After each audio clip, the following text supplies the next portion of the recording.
A diferencia, María Leanne no me aceptó rápidamente. 2 años antes, su madre había sufrido un trágico y fatal accidente, y desde entonces, Leanne no había pronunciado una palabra a una sola alma. Su padre me dijo que yo era el 5.º psicólogo que había probado, y expresó lo desesperado que estaba. Estaba muy ansioso por conocerla. Esperaba una cosita tímida, paralizada por la ansiedad, pero Leanne no era de esa manera. A pesar de una completa falta de palabras, ella daba a conocer sus sentimientos con los ojos, suspiros exagerados y destellos feroces. La había estado viendo por más de 2 meses, sin progresos, y había agotado mi experiencia. Estaba considerando referirla a otra persona.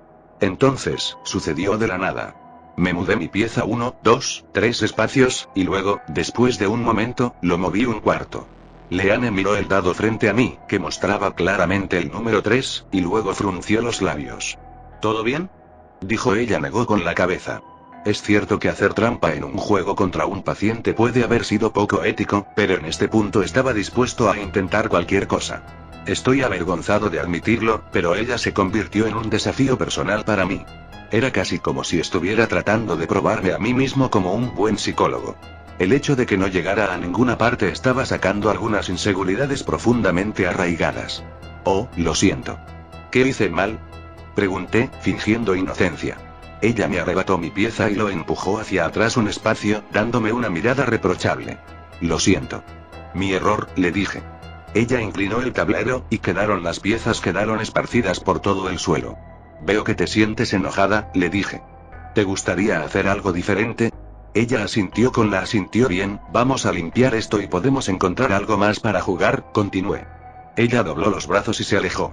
Ella era realmente bastante expresiva, que era como se las arregló para comunicarse tan bien sin palabras.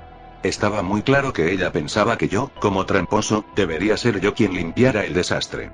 Se levantó y empezó a vagar por mi oficina, a navegar por los estantes para encontrar algo más que quería hacer. Ella estaba en esa edad incómoda. No es un niño. No es un adolescente. Luego, un coche se alcanzaba más allá desde la ventana junto con una popular canción de los años 80 explotando desde los altavoces. Entonces ella saltó, sorprendida. «Papá», dijo. Luego corrió a la ventana para mirar. «Es solo un coche afuera», le aseguré. Ella había hablado. Era solo una palabra, pero ella había hablado. Se detuvo y me miró, sus fosas nasales ardieron. «Me engañaste», me susurró. «¿Qué quieres decir?». Sabía que no hacer gran cosa de su habla era importante. Sabía que elogiarme, o llamar demasiado la atención hacia ella podía hacer que volviera a retroceder, así que decidí actuar como si tener una conversación verbal con ella fuera lo más normal del mundo. Esa canción. Usted sabía, ¿no? Su voz era crujiente y débil. ¿Qué quieres decir, Leanne? Era solo una canción que venía de un auto que pasaba por aquí. ¿Qué crees que sé? Ese no es mi padre, dijo, a sí misma más que a mí. No, tu padre aún no está aquí.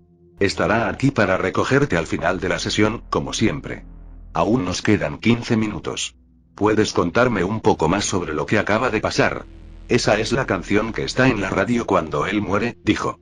Y luego se negó a moverse o decirle una palabra para el resto de la sesión. Se perdió las siguientes 2 sesiones. Llamé varias veces, pero su padre dijo que simplemente se negó a venir.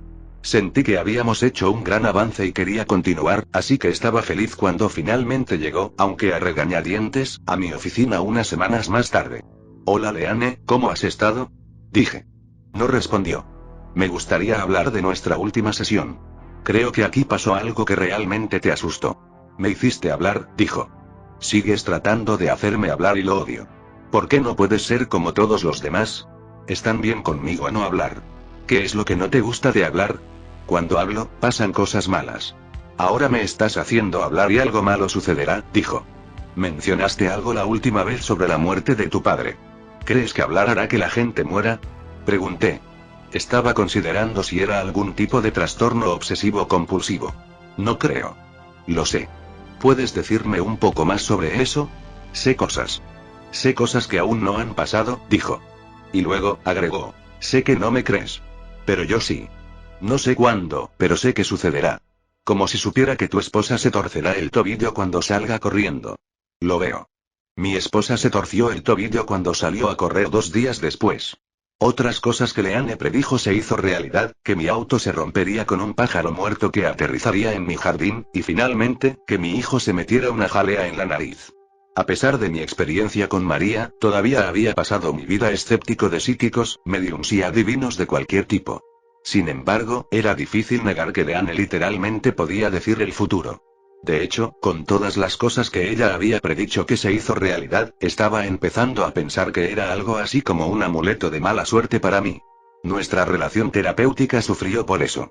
Aunque quería desesperadamente ayudarla, había empezado a tenerle bastante miedo y sobre lo que decía.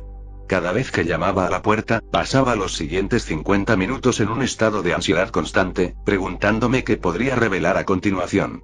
Era la primera vez en mi carrera que consideraba renunciar, y durante ese tiempo, terminé teniendo que ser tratado por mi propia ansiedad. Aún así, persistí con Leanne. Le tomó algún tiempo abrirse sobre lo que pasó con su madre, pero finalmente, lo hizo. Sabía antes de morir, lo que iba a pasar. No sabía cuándo. Lo pude ver en mi cabeza. Siempre traté de evitar que subiera a lugares altos. Fingí tener miedo de las alturas, así que nunca fuimos a ninguna parte. Pero ese día, le dije que no se fuera. Le dije que se quedara en casa conmigo, pero no lo hizo. ¿Cómo se sintió eso, que ella no se quedaría contigo? Ella pensó que estaba siendo tonta. Dijo que a veces tenía que hacer cosas sin mí. Entonces le dije lo que le iba a pasar. Le dije que iba a morir. Pero aún no me escuchaba. Dijo que tengo una imaginación hiperactiva y me preocupo demasiado. Y entonces, luego sucedió. La maté. Tú no la mataste, Leanne. Fue un accidente. Pero no lo detuve, dijo. Tal vez la muerte no se puede detener, le contesté. Tal vez va a suceder, pase lo que pase. Y no importa cuánto trates de proteger a alguien, seguirá sucediendo. No estoy tan segura, dijo. Es mucha presión, mucho para que la puedas llevar tú, ¿no? Sé tantas cosas, es como si no todas encajaran en mi cabeza. Sé cosas pequeñas y grandes y trato de hacer un seguimiento de todas ellas y detener las cosas malas que suceden. Y las cosas malas me llegan más fuertes que las cosas buenas. Pero los moribundos. Esa es la peor parte. Lo veo más fuerte que cualquier otra cosa. Cada vez que miro a alguien, veo cómo va a morir. ¿Ves cómo vas a morir, Leanne? No. No veo cosas sobre mí. Solo otras personas. ¿Quieres que te diga cómo vas a morir? Tengo que admitir que una pequeña parte de mí dentro era curiosa. Pero decidí no hacerlo. No, gracias. Eso es algo que preferiría dejar como desconocido. Probablemente sea una buena idea, dijo. ¿Crees que sí? Pregunté. ¿Ves a ese hombre? Señaló a un ciclista fuera de la ventana. Sé cómo va a suceder. Lo veo tan claramente. No sé cuándo le pasará, pero sé que lo hará. Sé que lo atropellará un auto. Pero a veces, me pregunto si, hubo un grito de frenos y luego una colisión. El tiempo parecía ralentizarse, pero estaba paralizado por el miedo, mientras la escena se desarrollaba, y no podía hacer nada para detenerla. El ciclista yacía en el suelo mientras salía sangre de él a la carretera. A veces me pregunto si, cuando lo digo en voz alta, hace que suceda más rápido. Miré con horror a través de la ventana mientras llamaba a la ambulancia. Leanne acaba de mirar, completamente entumecida. Los vecinos salían de sus casas, rodeándolo. Alguien estaba tratando de reanimarlo. Pánico. Caos. Era demasiado tarde. Se había ido. Pasamos tiempo en nuestras próximas sesiones procesando el dolor de Leanne por su madre. Nunca dejó de creer que era responsable. No solo creía que podía haberlo evitado de alguna manera, sino que también estaba convencida de que al decir las palabras en voz alta esa mañana, lo había acelerado. Se preguntaba si no hubiera dicho nada, su madre habría tenido otros 5, 10, 20 años de vida. Leanne y su padre se mudaron unos meses más tarde y perdimos contacto. No sé si la ayudé. Aunque empezó a hablar de nuevo, su falta de habla era un síntoma de algo más profundo. Era una joven que tenía la carga de saber demasiado. Recuerda suscribirte, compartir y comentar. Te ha hablado Ongen y te deseo buenas noches.